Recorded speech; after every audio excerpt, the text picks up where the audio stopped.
मोदी जी बहुत गर्व से कहते हैं कि भाई एक चाय वाला इस देश का प्रधानमंत्री बना। प्रियंका गांधी ने उस बात का जवाब देते हुए कहा है कि हमें भी गर्व है कि इस देश का प्रधानमंत्री एक चाय वाला बन सका, और हमें गर्व इस बात का भी है कि कांग्रेस ने ही वो लोकतंत्र पैदा किया जिसमें कि एक चाय वाला पीएम पद तक पहुंच सका। प्रियंका गांधी वाड्रा ने कहा कि मोदी जी इंटरव्यू में वोटों के लिए जब आंसू बहाते हैं तो वो इमोशनल पिच नहीं कहलाती, लेकिन अगर हम हमारे परिवार को लेकर बोलते हैं तो हमको इमोशनल कहा जाता है। हम तो सच्चाई कह रहे हैं। मैं तो 19 साल की उम्र में अपने पिता तोड़े घर लाई थी, तो मैं इस बात को क्यों ना बोलूं। प्रियंका गांधी वाड्रा इंटरव्यू में पूरी तरह से आक्रामक होकर सामने वाली पार्टी के ऊपर बहुत बेहतरीन तरीके से अपनी बात को रख रही थी। साथ ही उन्होंने कहा कि अमेठी और रायबरेली को तो हम कभी छोड़ ही नहीं सकते। उन्होंने कहा कि इन दोनों क्षेत्रों के साथ हमारा बहुत ही पुराना रिश्ता है। इस दौरान प्रियंका गांधी ने तमाम सवालों के जवाब भी दिए और पीएम मोदी पर भी निशाना साधा।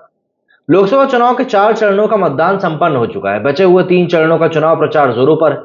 इन सबके बीच कांग्रेस महासचिव प्रियंका गांधी ने मौजूदा चुनावी मुद्दों और कांग्रेस पर लगने वाले आरोपों पर मीडिया से खुलकर बातचीत करी। इंडिया टुडे ग्रुप के कंसल्टिंग एडिटर राजदीप सरदेसाई से बातचीत इनकी हुई है। प्रियंका गांधी ने कहा कि बीजेपी चाहती है कि हमारे परिवार के बारे में जितने भी अपशब्द बोले जाएं उस पर हम चुप रहें। उन्होंने बीजेपी पर निशाना साधते हुए कहा कि आप चाहते हैं कि आप हमारे शहीद पिता और दादी को देशद्रोही कहें और हम चुप रहें। ये तो आपके फायदे की बात हो जाती है। वहीं प्रियंका गांधी ने कहा कि हमारे परिवार ने अगर देश के लिए कुर्बानी दी है तो क्या हमको शर्म आनी चाहिए? हम क्यों चुप रहें? मैं बोलूंगी, बहुत गर्व से बोलूंगी, मुझे बहुत गर्व है मेरी दादी पर जिन्होंने देश के लिए 33 गोलियां खाई। इस देश के लिए मेरे पिताजी शहीद हुए, मैं तो ये बात बोलूंगी। उन्होंने बीजेपी के बयानों का जिक्र करते हुए कहा कि आप बोलेंगे कि मेरे पिताजी ने कानून बदले, इंदिरा जी की विरासत को बिना टैक्स के लिए लेने के लिए कानून बदले। ये सब क्या बकवास है? आप झूठ पर झूठ फैलाएं और हम चुप रहें। मुझे अपने परिवार पर बहुत गर्व है और मुझे बिल्कुल भी किसी प्रकार की कोई शर्मिंदगी नहीं है। प्रियंका गांधी से ये भी पूछा गया कि इस समय पहला सवाल ये उठ रहा है कि राहुल गांधी अमेठी छोड़कर रायबरेली आ गए और प्रियंका गांधी हार के डर से चुनाव नहीं लड़ रही हैं। इसका जवाब देते हुए प्रियंका गांधी ने कहा कि गुजरात से मोदी जी नहीं लड़ रहे हैं तो क्या वे डरकर भाग गए हैं? हम बीजेपी की रणनीति पर चले, ये मुझे उचित नहीं लगता। वो तो जो चाहते हैं हम वही करें, ये भी जरूरी नहीं। हम दोनों यही चुनाव लड़ने में फंस जाएं, ये तो बिल्कुल भी पॉसिबल नहीं हो सकता। हम तो वही करेंगे जो हमें लगेगा और जो हमारी पार्टी के लिए ठीक रहेगा। साथ ही राहुल गांधी के रायबरेली से चुनाव लड़ने पर प्रियंका गांधी ने कहा कि इसमें कौन सी बड़ी बात है, वो उनकी मां की सीट है, उनका संसदीय क्षेत्र है। ये अमेठी थोड़ी ना छोड़ रहे हैं।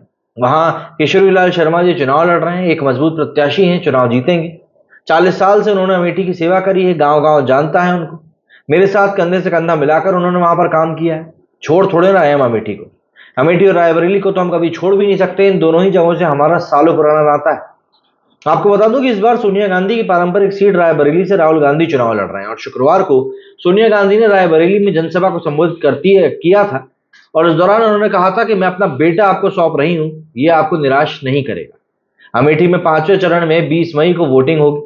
20 मई को जिन सीटों पर वोटिंग होगी उनमें मोहनलालगंज, लखनऊ, रायबरेली, अमेठी, जालौन, झांसी, हमीरपुर, बांदा, फतेहपुर, कौशाम्बी, बाराबांकी, फैजाबाद, कैसरगंज और गोंड लोकसभा क्षेत्र शामिल। प्रियंका गांधी ने एक घटना का भी जिक्र करते हुए कहा कि मैं गांव गांव में जाती, गांव की एक महिला ने मुझे रोका, मैं रुकी और खिड़की के बाहर दोनों हाथों को निकालकर वो मेरे सिर पर रखकर बोली, विजयी भव। मुझे रोना आ गया क्योंकि इसके साथ हमारा ये रिश्ता है। ये रिश्ता मोदी जी कभी नहीं समझ पाएंगे। जब हम संकट में रहे तो अमेठी और रायबरेली की जनता हमारे साथ खड़ी रही, हम ये बिल्कुल नहीं भूल सकते। हालांकि समस्या बस ये है कि प्रियंका गांधी को ये सब बातें बोलकर बतानी पड़ रही है कि एक महिला ने आकर उनके सर पे हाथ रख दिया और विजयी भव बोल दिया, और मोदी जी के लिए चीजों के तमाम वीडियो मौजूद हैं कि जब वो रोड शो करते हैं तो लोग और महिलाएं कैसे आरती की थाल लेकर आ जाती हैं। प्रियंका गांधी के साथ समस्या ये है कि उनको यहां पर ये चीज लोगों को बतानी पड़ रही है कि भैया हम इमोशनल हो नहीं रहे, हम इमोशनल होकर वोट नहीं मांग रहे हैं, और यहीं पर उनकी हार उनकी बातों में ही आ जाती है।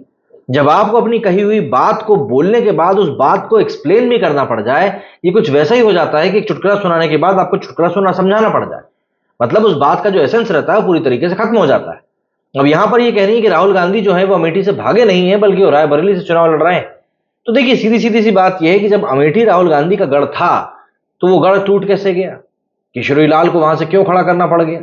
भाई रायबरेली से चाहती तो प्रियंका गांधी भी लड़ सकती थी। और फिर प्रियंका गांधी जब चुनाव लड़ ही नहीं रही हैं तो फिर ये चुनाव में जब प्रचार के समय आ जाती है तो फिर इतनी लंबी लंबी बातें क्यों करती है? सवाल काफी सारे हैं। आप मुझे बताइएगा आपका इस बारे में क्या कुछ कहना है। मेरे स्टूडियो फिलहाल इतना ही। जय हिंद, जय भारत।